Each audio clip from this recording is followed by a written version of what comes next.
Persona 5 is a strange combination of Pokemon, The Matrix, To Catch a Predator, Death Note, and waifu anime. You begin your life as a Japanese teenager who is on Santa's naughty list. You are busted for committing the crime of stopping someone else from committing the crime of assaulting somebody, and as punishment you must now live in a guy's attic and attend school. You quickly befriend a talking cat who takes you into another dimension called the Metaverse, where you enter the mind of your gym teacher and explore his filthiest desires, where he's a naked king in the Metaverse, but also a molester back in the real world too, and vow to bring justice to Japan by turning him in. But actually, everyone pretty much knows already, including the school principal, and now you're getting expelled. The talking cat tells you your only chance is to enter the gym teacher's mind again to steal his heart, which will make him feel bad about his crimes and confess them back in the real world too.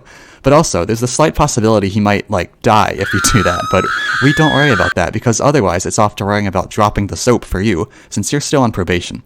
So you enter his mind, see the sights, rough him up a little, send him a calling card to get him shaking in his boots a bit, and then, ta-da, he confesses his deeds, and off to the clink for him. So now, you and your new friends call yourselves the Phantom Thieves of Hearts, and decide you had a fun time with that last guy, and so now you want to do it again and get famous. You decide your next target is going to be Da Vinci here, who is famous for being a good artist, but actually uses slave labor from his students to paint all his masterpieces for him. One of your friends decides to pose for a nude portrait with one of Da Vinci's students in order to get access to his mind, but luckily you're able to steal his heart in the metaverse before things get too spicy, make him confess and save the day once more. But now you're in trouble. The law is after you. Worse yet, the student council president is after you, who is helping the school principal hunt down the identities of the Phantom Thieves. That is, until she gets kidnapped by the mafia and decides she wants to join you instead, so she can get off of her debts.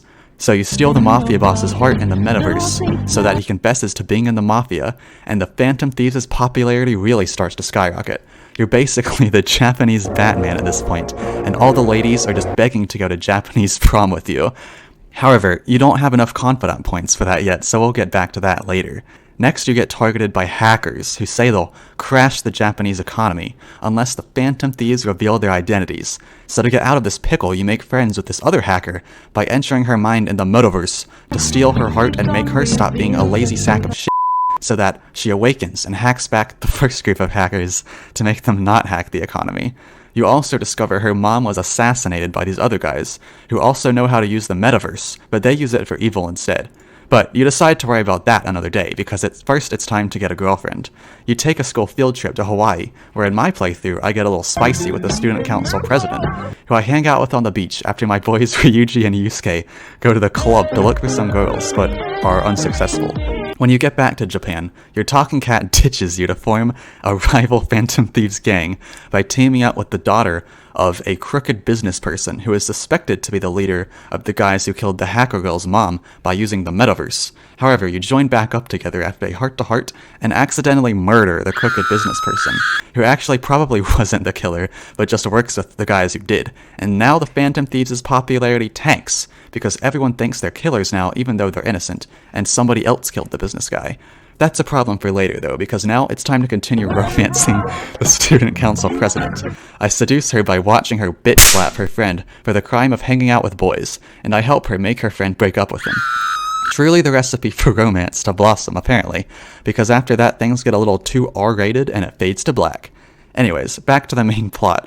The law is really after you now for killing that guy, except Detective Light Yagami knows you're innocent, and he also knows your identity and makes a deal with you if you agree to disband the Phantom Thieves. He will help prove your innocence, but first you have to enter the mind of the student council president's sister, who is the lead investigator on your case. You're about to steal her heart until the cops show up and arrest you.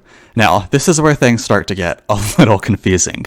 So, during your investigation, Akechi walks in and shoots you in the head, but actually you're okay because you deceived him into entering the metaverse first, and the version of you that he killed was a fake version in the investigator's mind. So now everyone thinks you're dead though, and you secretly enter the mind of the upcoming new prime minister, who Akechi let slip was secretly the mastermind behind the killings you got framed for, and also the guy who killed the hacker girl's mom, and also the guy you saw assaulting someone at the beginning of the game, and also the guy who cut you in line at the elevator. Some people!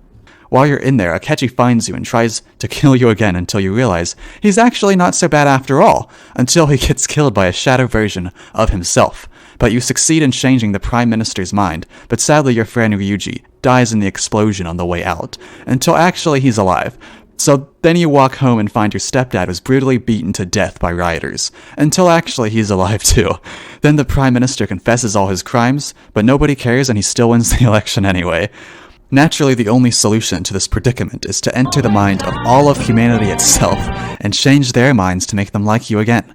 But it turns out it was the Holy Grail pulling the strings all along and brainwashing humanity into not thinking for themselves. And then it Thanos snaps you and your friends and everyone dies, except you wake back up in jail and you're about to be executed by this old man I forgot to mention who was guiding you the whole game. But actually, he was an impersonator, and he's actually a demon who wants to destroy humanity. So the real old man comes back and releases you and your friends, and off you go to fight the Holy Grail once more. You have a Christmas Eve showdown where Santa Claus comes to town with a giant pistol and you shoot the false Holy Grail through the head, which erases the metaverse once and for all, but also your talking cat as well. But actually, he's okay, since nobody ever actually stays dead ever in this game. The Prime Minister is now likely to face punishment for his crimes, and you celebrate the new year with a party. And also bang your anime girlfriend at the end. There's also a whole extra semester now with the Royal version, which I'm playing now, so maybe I'll see you in the sequel to this video after I finish it. Thanks for watching.